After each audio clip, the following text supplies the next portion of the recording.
ప్రియమైన పాఠకులకందరికీ యేసుక్రీస్తు నామములో శుభవందనములు తెలియజేయుచున్నాను. ప్రియులారా, ప్రతిదినము ఒక అధ్యాయము దేవుని వాక్యము చదువుట మన జీవితములకు, మన కుటుంబములకు ఎంతో దీవెనకరము, ఆశీర్వాదకరము. కావున ఈరోజు మనము కీర్తనల గ్రంథము 1-2 అధ్యాయములు చదువుకుందాం. కీర్తనల గ్రంథము 1వ అధ్యాయము. దుష్టుల ఆలోచన చొప్పున నడువక, పాపుల మార్గమున నిలువక, అపహాసకులు కూర్చుండు చోటను కూర్చుండక, యెహోవా ధర్మశాస్త్రమునందు ఆనందించుచు దివారాత్రము దానిని ధ్యానించువాడు ధన్యుడు. అతడు నీటి కాలువల యోరను నాటబడినదై ఆకువాడక తన కాలమందు ఫలమిచ్చు చెట్టు వలె ఉండును. అతడు చేయునదంతయు సఫలమగును.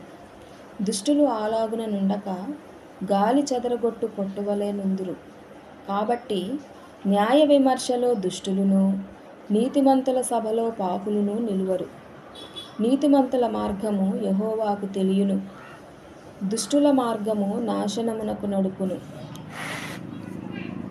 కీర్తనల గ్రంథము 2వ అధ్యాయము చదువుకుందాం. అన్యజనులు ఏల అల్లరి రేపుచున్నారు, జనములు ఏల వ్యర్థమైన దానిని తలంచుచున్నవి. మనము వారి కట్లు తెంపుదము రండి, వారి పాశములను మన యొద్ద నుండి పారవేయుదము రండి అని చెప్పుకొనుచు, భూరాజులు యెహోవాకును ఆయన అభిషక్తునికిని విరోధముగా నిలువబడుచున్నారు. ఏలికలు ఏకీభవించి ఆలోచన చేయుచున్నారు. ఆకాశమందు ఆసీనుడగువాడు నవ్వుచున్నాడు. ప్రభువు వారిని చూచి అపహసించుచున్నాడు. ఆయన ఉగ్రుడై వారితో పలుకును, ప్రచండ కోపము చేత వారిని తల్లడింపచేయును. నేను నా పరిశుద్ధ పర్వతమైన సియోను మీద నా రాజును ఆసీనునిగా చేసియున్నాను. కట్టడను నేను వివరించెదను.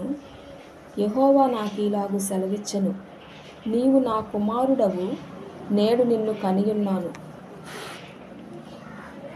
నన్ను అడుగుము, జనములను నీకు స్వాస్థ్యముగాను, భూమిని దిగంతముల వరకు సొత్తుగాను ఇచ్చెదను.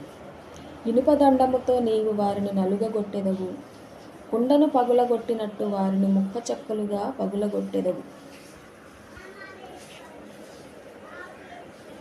కాబట్టి రాజులారా వివేకులయుండుడి, భూపతులారా బోధనందుడి. భయభక్తులు కలిగి యెహోవాను సేవించుడి, గడగడ వణుకుచు సంతోషించుడి. ఆయన కోపము త్వరగా రగులుకొనును. కుమారుని ముద్దు పెట్టుకొనుడి, లేని ఎడల ఆయన కోపించును. అప్పుడు మీరు త్రోవ తప్పి నశించెదరు. ఆయనను ఆశ్రయించు వారందరూ ధన్యులు. దేవుడు ఈ వాక్యమును దీవించునుగాక.